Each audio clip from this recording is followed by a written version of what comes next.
Thank you. Okay, 1 Samuel. Just a quick recap for us. The last chapter we were in together, chapter 18, there's several themes in that chapter. You remember? What were the themes that were happening in 1 Samuel? Well, we saw Saul's growing fear of David, remember? And there were several attempts that Saul therefore made on David's life. He tries to take his life and to kill him. We also see Jonathan's love for David and how that increases in that friendship. We also see how David is growing in favor of the people. And then lastly, we see that God was with David and David was blessed. And that's an interesting note. Just because God is with you and you're blessed, it doesn't mean there won't be any trouble in your life. It just means that God is a very present help in that time of trouble. And that was what David was experiencing. And as David comes to center stage, there's a fascinating contrast in the responses between Jonathan towards David and Saul towards David. And that's very instructive for us. We know that Jonathan had a love for David. That Jonathan was cut from the same cloth. He had a kindred spirit. In the same way that David was committed to honor God and he wanted to bring glory to God and he trusted God in his battles and on the front line and in his own life, it was the same with Jonathan. Remember? Jonathan with his armor bearer had got a victory over the Philistines also and used the same language, that God will deliver us. And that was the same thing David said when he faced Goliath. And when Jonathan saw this and heard David speak these words, something was knit in his heart. It says in chapter 18, verse 1, the soul of Jonathan was knit to the soul of David, and Jonathan loved him as his own soul. Or at the end of verse 3, we see the same thing. Jonathan and David made a covenant because he loved him as his own soul. And Jonathan took off the robe and gave it to David with his armor, his sword, and his bow, and his belt. That Jonathan had great honor, and he made a covenant of loyalty towards David. Even though Jonathan was the next in line to the throne, he somehow discerned that David was the Lord's anointed and was ready to lay aside his own rights for David. Saul is quite a contrast to that. Saul could never have done that. In fact, with white knuckles, he was trying to hold on to the crown in his insecurity as tightly as he could. And he grows in resentment towards David. And we looked together last week at that pivotal moment when the women were singing the song. Remember, it's they sang, Saul has slain his thousands and David his tens of thousands. And in that moment, because of Saul's insecurity and his pride and his suspicion and subjectivity and all of those characteristics that he had, which is all of those are fertile ground to be offended, aren't they? If you have that, it just one word, one song, one moment, one fiery dart, and you can be offended in your heart and alienated towards someone, not because of them or that they've done anything wrong, but because you are a victim of your own erring heart attitude towards them, and the devil breathes on that. How careful we must be. So his heart was pierced, and all of a sudden David, who could have been his greatest asset, becomes his enemy number one. And Saul says, what more can he have but the kingdom? And he's convinced that David now wants to take the kingdom away from him. We read those words. Saul eyed David from that day forwards. And it's followed by those attempts on his life. Some direct and some indirect plans he has to take David's life. We read that he cast the spear. I will pin David to the wall, but he escapes twice. And then he tries to send David to the front line, and it doesn't work. And Saul, we read these strange words, and Saul was still more afraid of David, and so Saul became his enemy continually. And there's a principle that we can pluck out of that God can use ungodly people to work in the life of his people. Also that the godly can suffer sometimes undeservingly, but God is with you. We know that in this time of David's trouble, in this season of great trouble and persecution, we're now entering the season of David's life when he is in exile. First he's a shepherd and then he's in exile, and it's many years before he finally comes to the throne. And this time in exile, when Saul is hunting him daily to take his life, God is doing a very deep work in David's life. The Psalms come out of that time.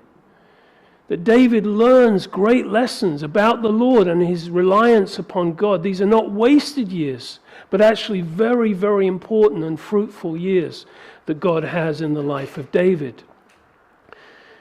And we read the last words of chapter 18, that David's name became highly esteemed.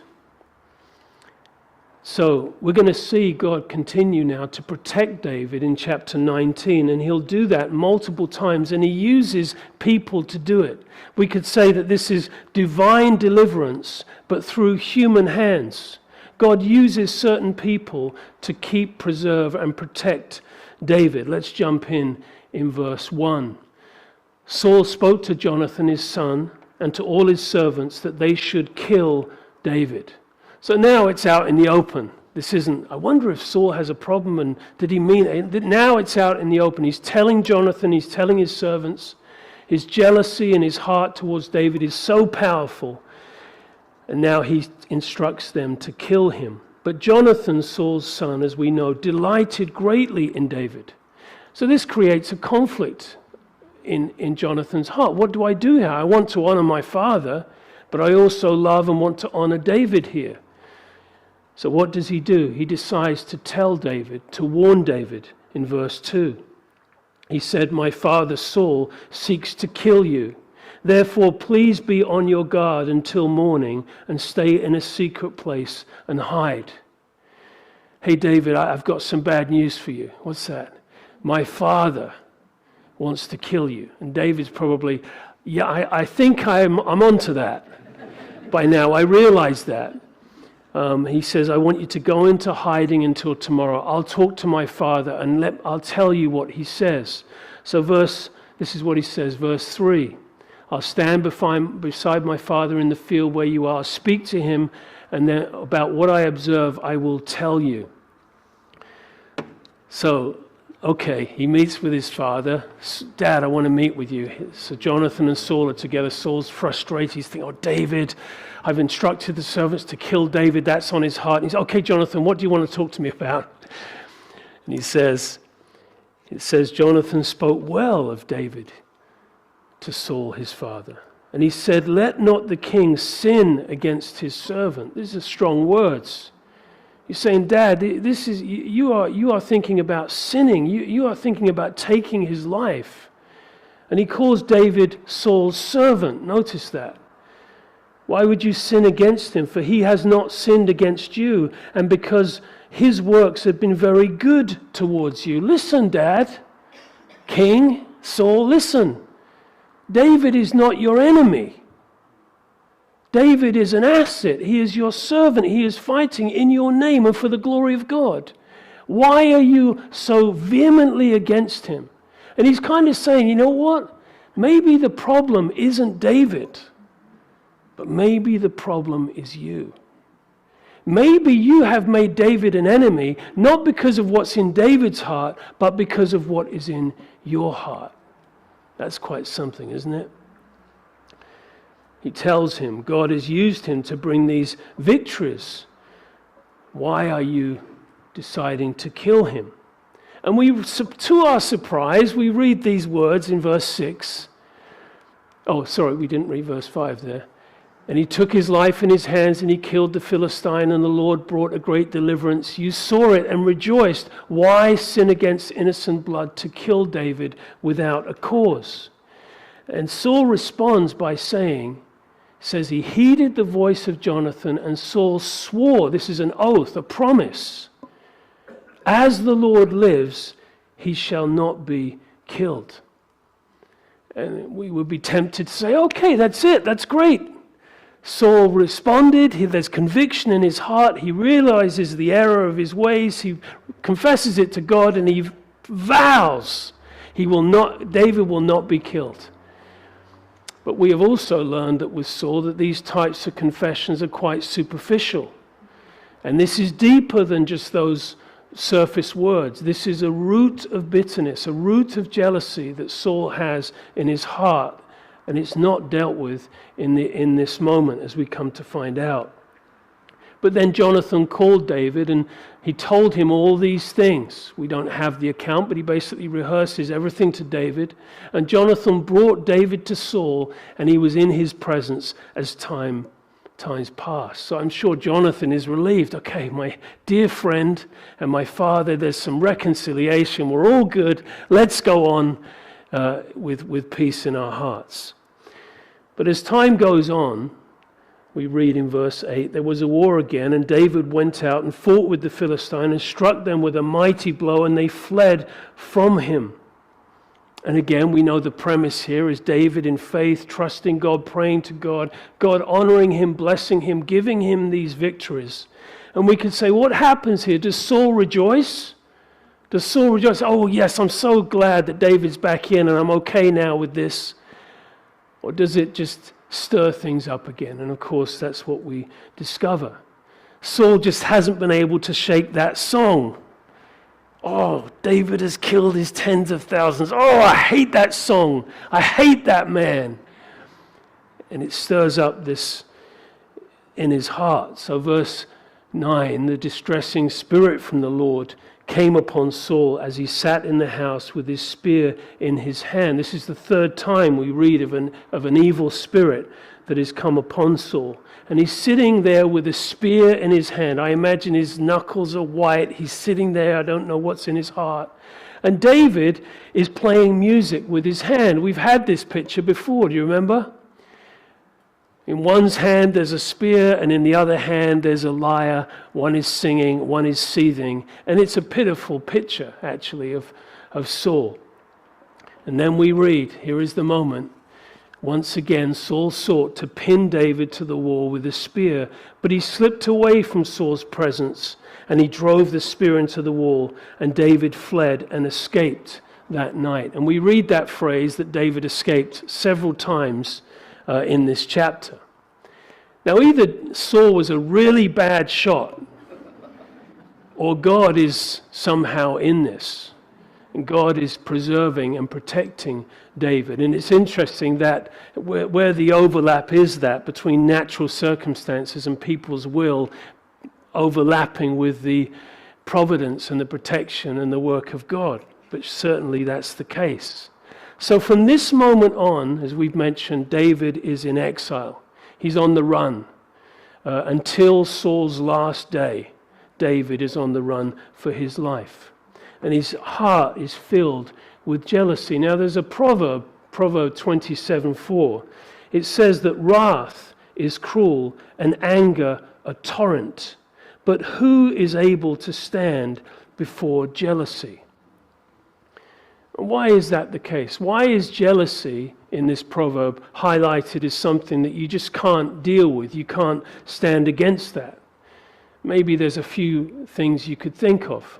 First of all, jealousy is not always easy to see. It's below the surface. It's in the heart, behind a false humility and a smile. You don't necessarily know it's there. Whereas anger and wrath is a little bit more obvious. Anger normally is explosive in a moment, whereas jealousy can be a slow burning condition of someone's heart. But here is the main one, I feel. Sometimes if someone would get angry, it might be because of something that you did. You may have done it innocently, but for them it troubles them, it's an offense to them, and they get angry. And maybe it's because of something that you did. But with jealousy, it's not because of anything you did.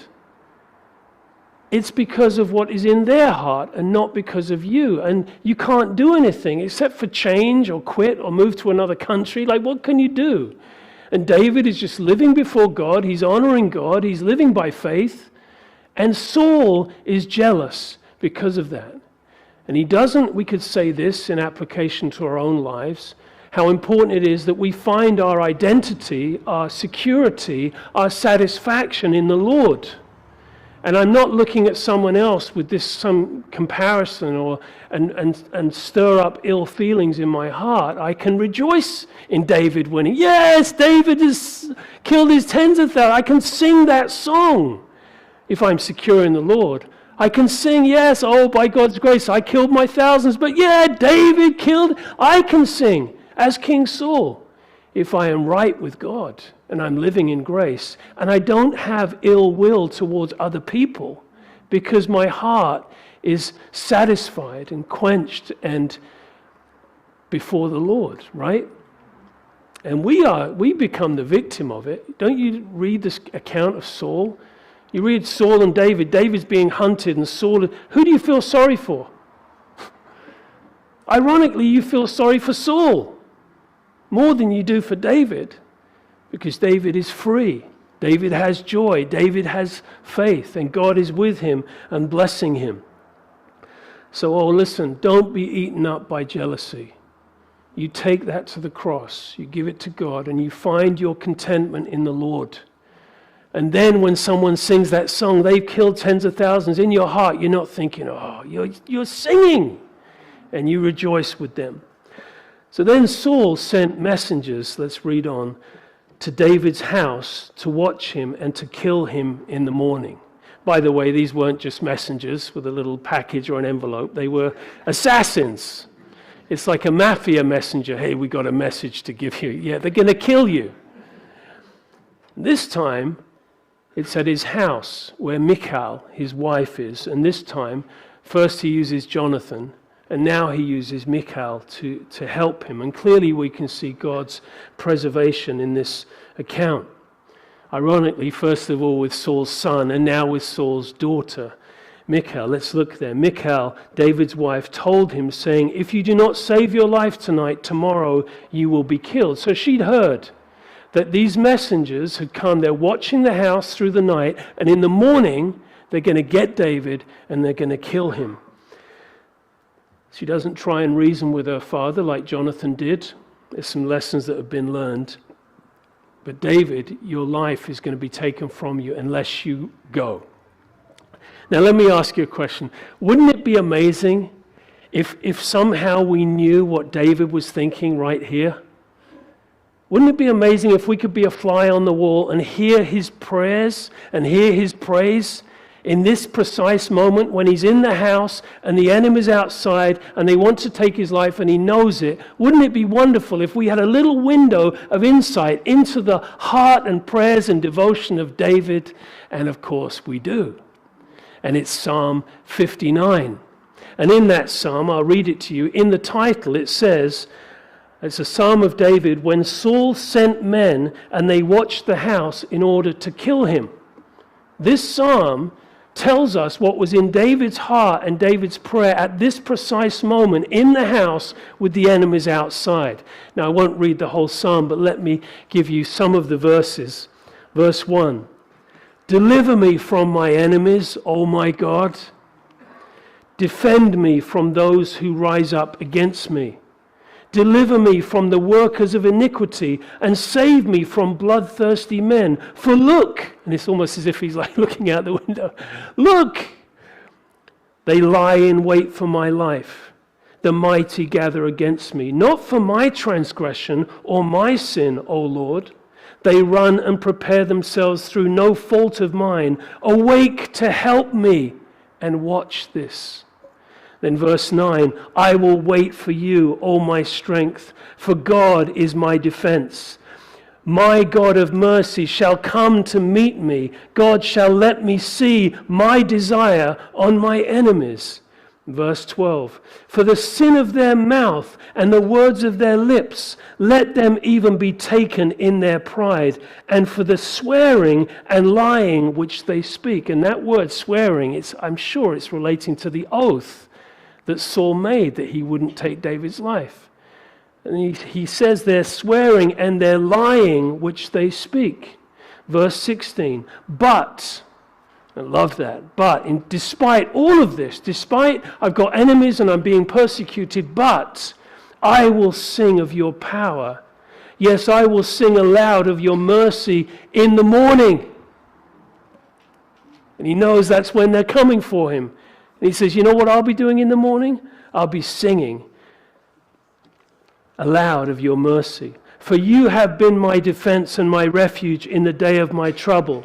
To you, O my strength, I will sing praises, for God is my defense, my God of mercy. Isn't that profound? When you frame it in the context like that, and you consider what he's going through and how he relates to God in that moment of faith. So what happens? Verse 12.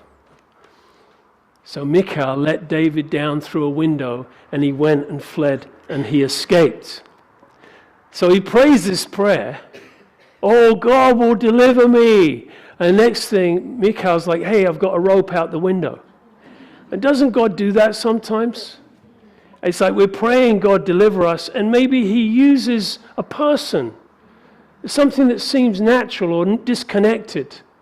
But we recognize that, oh, God answered. God did that. And someone might say, well, no, it was Michal. And we say, well, God did it. That was David's prayer, and this is God's providence at work. Now, do you remember anyone else who was let down from a window to save their life? Not in the church, in the Bible. You remember anyone? Paul, the apostle, right? Right at the beginning of his ministry. We read it in Acts 9:24.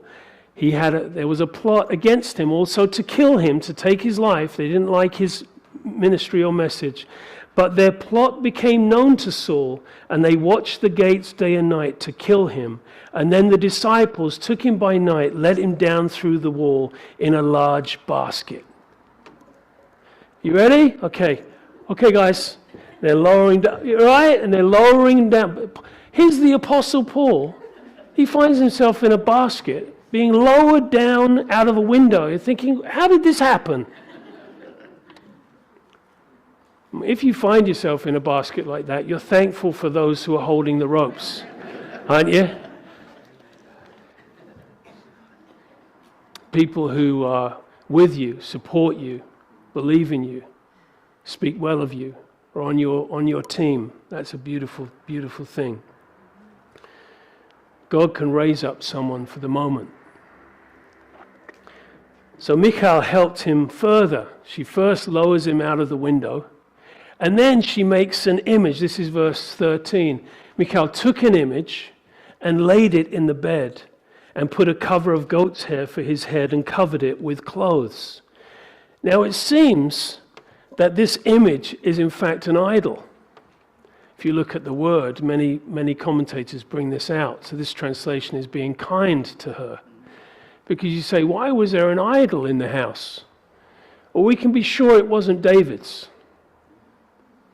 But she had an idol at hand, just so happens. Oh, got it. And she uses that to make out that David's body is in the bed. And there's a good principle there. When you get married, if you're not married yet and you get married, make sure there's no idols in the closet. Make sure that person delights in the Lord. So she makes the image, verse 14. So when Saul sent messengers to take David, she said, he is sick. Here's another mask of deception. She seems quite good at that. Another lie. And somehow this satisfies them, and they go back to Saul and they said, well, she said he's sick. So Saul sent the messengers back to see David, saying, bring him up to me in the bed, that I may kill him. I want you guys to go back. I want you to get one leg each. I want you to carry the bed with sick David in it, and I will kill him personally. I'll do it myself. Just bring him here, and I'll kill him.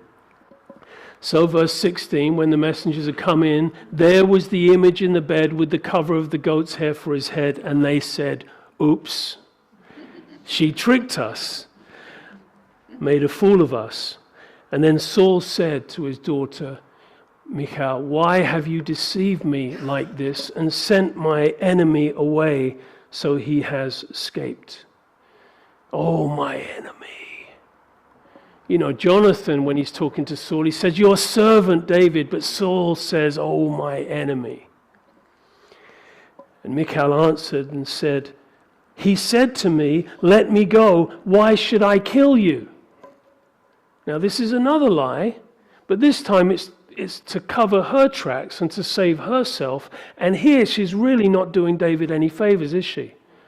She's lying and saying, David said if I didn't let him go, he would kill me. And of course that would add fuel to the fire in Saul's heart. And he thinks, you know what? He even wanted to kill my own daughter, his wife that I gave him. And that didn't really do David any favors. We don't really know the full motive of that, but that's what she said. So David, he gets out. Doesn't say there's a basket involved, but anyway, he's at the end of the rope. And he hits the ground and he thinks, okay, where am I going to go? What am I going to do now? I can't really go to Jonathan. I can't go in my house. I don't want to go to my father's house because that will cause them trouble. So where does he go? It's so beautiful. Look, verse 18. So David fled and escaped, and he went to Samuel. Oh, that's so good. The faithful old prophet Samuel, and we haven't heard of him for a while. And David finds refuge with this old prophet Samuel. And Samuel, of course, knows David. He anointed David to be the next king. He also intimately knows Saul because he was the one who anointed Saul and also eventually told Saul, the kingdom will be torn from you and given to another. So Saul knows these two men. And this is where David runs to. Here in verse 18. And he told him all that Saul had done to him. Now we don't have the account. But he's basically pouring out his heart. Oh, Samuel, you wouldn't believe what I was sitting at the dinner and a spear, he threw a spear at me. And by God's, and he tells him the story, and he sent me to the front line that I would die, but God was with me. And he's frustrated because he doesn't understand why Saul is hunting him. And he pours out his heart to Samuel. And then he and Samuel went and stayed in Naioth here in verse, what verse is that? Verse 19. Now, this place, Naioth, is in Ramah. It's a place of worship. Samuel had a school of the prophets, and this is a place where together they will be making offerings and singing and worshiping. They would basically be having a worship service before the Lord. And Samuel says, you know where we need to go? Let's go and focus together on the Lord.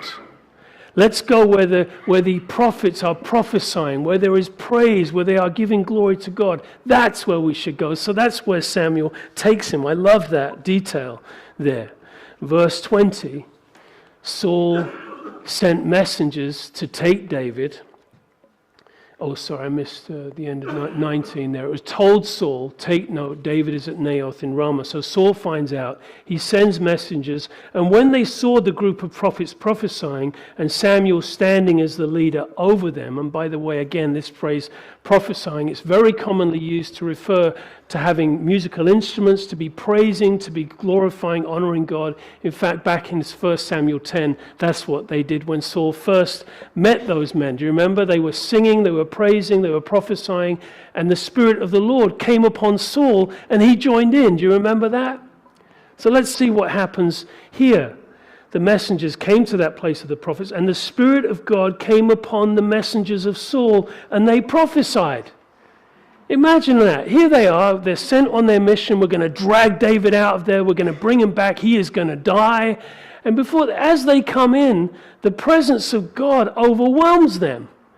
And these men become worshippers of God. Amazing.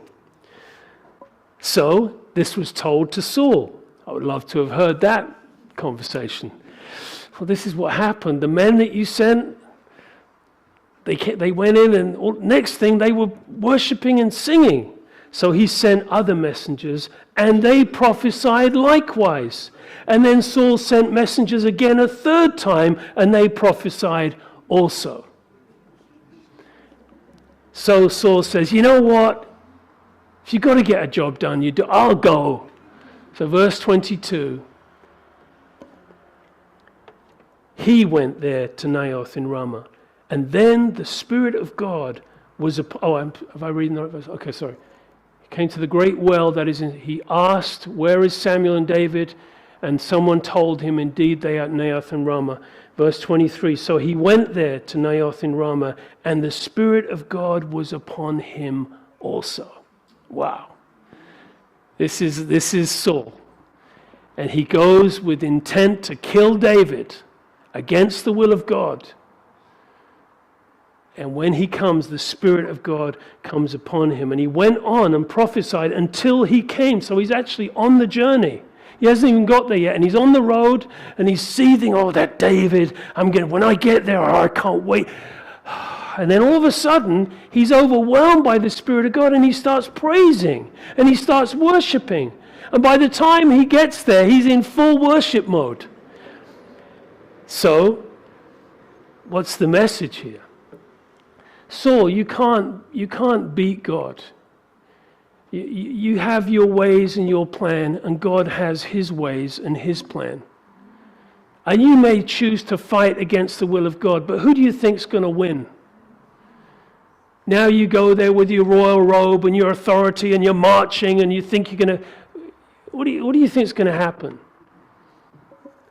This is a moment where God's sovereignty, that God is ultimately in control, is clearly put on display. Verse 24, and he also stripped off his clothes and prophesied before Samuel in like manner and lay down naked all that day and all that night. No kingly robes, stripped of all his dignity as a king, face down in the dust, naked and worshiping God. When I read this, it reminded me of the story of Nebuchadnezzar, remember? When he stood in his pride against God and said, look what I have done, and God, he was reduced. He was humiliated. He was brought to the lowest point of humiliation, and I see that same framework here. Saul is fighting against David, against God's will, but God will humble the proud, and God's ways will be realized. And therefore they say, is Saul among the prophets? It also reminds us of Balaam. Remember that story in Numbers 22, 23, 24, when Balak tells Balaam to go and curse God's people, remember? And Balaam says, okay, I'm going to go, but he couldn't do it. And the Spirit of God, and God spoke to him, and God's words came to him, and he says, I will not curse what I have blessed. And he goes against it. Like Balaam, who do you think you are? You think you're some prophet? You can't go against the will and the work of God in this moment unless he allows it, and it's not happening. So here, this is the point. Saul is really reduced here. He's lost his dynasty, which is the British pronunciation of that word. I double-checked. He lost his personal throne, he lost his anointing, and now he lost his dignity also. And through this chapter we see David's deliverances. We see that God preserved him, that God protected him, and he did it seemingly through natural means, and in this case directly a supernatural means. And let's just trip over the curb into chapter 20 and just look at the first verse. David fled from Naioth in Ramah and went and said to Jonathan, what have I done? What is my iniquity and what is my sin before your father that he seeks my life? Sometimes this can be part of the Christian experience, can it not? Sometimes as a Christian you might find trouble and suffering and even persecution in your life. I'm following God and I don't know why this is happening to me.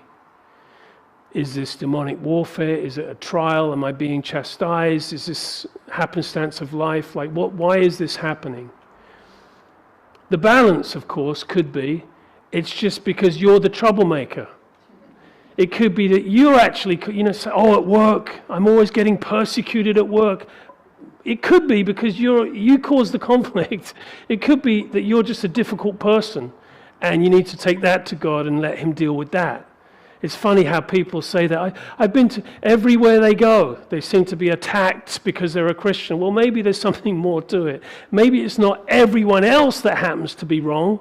Maybe there's something a little bit closer to home, and that's good for us to take that to the Lord also. But it is also possible when you are living in conviction as a Spirit-filled Christian, you're honoring God in your life, in your family, in your workplace, that trouble comes.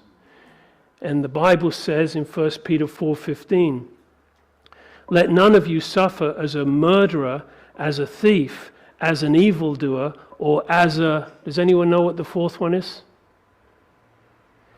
He says, if you're going to suffer, suffer for the right reason. And he gives 4 things.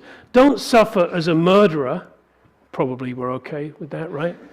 Don't suffer as a thief or an evildoer. Here's the 4th one. Or as a busybody in other people's matters. Let none of you suffer doing that. Don't do that. Yet if anyone suffers as a Christian, because of your convictions and you're living by faith, and maybe there's an atmospheric thing, there's spiritual warfare involved. We don't wrestle against flesh and blood, but principalities and powers. If anyone suffers as a Christian, let him not be ashamed. Let him glorify God in this matter. So you may suffer as a Christian because of your life, because of angelic warfare, because of promotion, or because of a work that God is doing in your life. That's what's happening with David. He's suffering at the hands of unrighteous men, and he's also being promoted, and God is working in his heart and life. So there's multiple things happening in this case. Jesus said, Matthew 5:10, blessed are those who are persecuted. And notice it says, for righteousness' sake. And again, it's not just blessed are those who are persecuted.